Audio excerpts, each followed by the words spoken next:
Le taux du livret A est descendu ce matin à 1%, son plus bas niveau historique. L'application stricte de sa formule de calcul aurait même pu donner lieu à un taux de 0,5%, mais le gouvernement n'a pas osé suivre les recommandations de la Banque de France. Face à ce faible rendement, a-t-on intérêt donc à se tourner vers les super livrets proposés par la plupart des banques?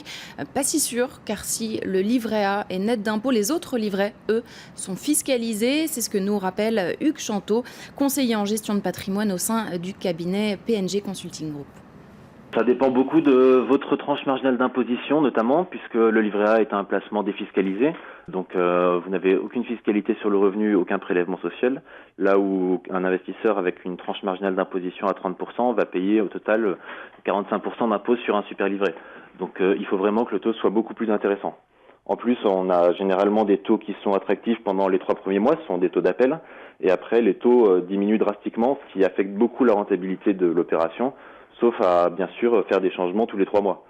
Donc on a un intérêt qui est assez limité, avec finalement un besoin de s'en occuper assez régulièrement si on veut vraiment que ça ait de l'intérêt.